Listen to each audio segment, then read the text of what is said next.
Now, South Africans are commemorating the Day of Reconciliation today. For more, we're now joined via Skype by Gugu Nonjinge, who's with the Institute for Justice and Reconciliation. She's a spokesperson there. Thanks so much indeed for joining us, Gugu. Last time we spoke, this report had come out about reconciliation, and I just wonder if we can recap a little bit, especially on an important day like today.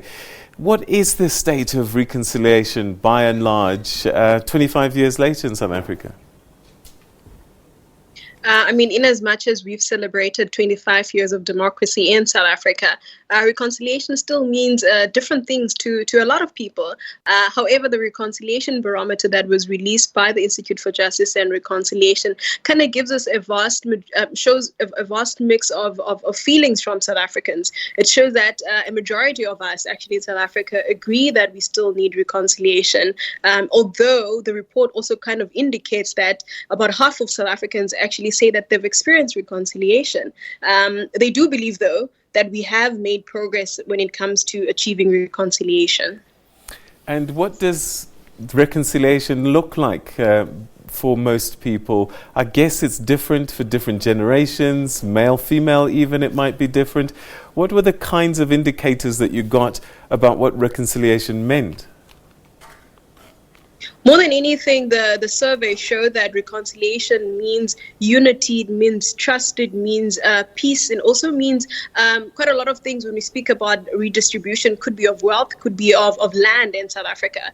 But a majority of South Africans associated with unity. And we definitely believe that it does also somehow impact social cohesion and us achieving reconciliation in South Africa.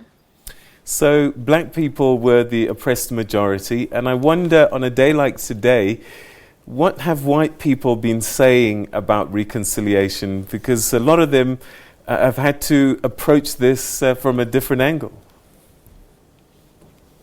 More than anything, the report does disaggregate the data by social demographics, so which is by race, by age, and by rural and urban divide. And there isn't much significant difference between different race groups that we've interviewed or rather surveyed in this instance. But majority of South Africans, especially Black South Africans, do show quite a lot of eagerness for unity or rather for reconciliation in order to foster social cohesion.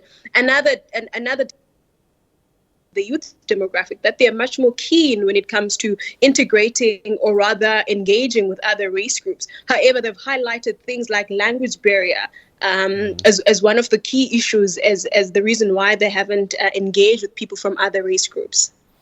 So I'm always curious about words like reconciliation. Does that go hand in hand with integration, or have we not seen that in South Africa? More than anything, on my personal opinion, it is two different things. And I believe that South Africans are also seeing that actually there's more to reconciliation than just integration. Yes, we can be integrated and we can be engaging with other race groups. However, for us to begin to start speaking about reconciliation, there's a number of concepts or rather a number of themes that we need to unpack before we can start even looking at the term reconciliation or even start beginning talking about social cohesion. How do we even begin speaking about reconciliation when the level of corruption within relatively high, meaning that it does impact the socio-economic justice within the country, equality, and the way that we live our lives. If unemployment rate is still quite large and there's a number of socio-economic factors, where do we even begin speaking about reconciliation? I think most South Africans in this survey have expressed that yes, we still have quite a lot of social issues with gender-based violence. So before we can even start about racial reconciliation and reconciliation, let us address this first. I'm just wondering again as well, has there been issues around these people are not sorry, they're not as contrite as they should be, that kind of language that has come through with these discussions of reconciliation? What the survey does is that it gives the respondent a number of options to choose from the survey.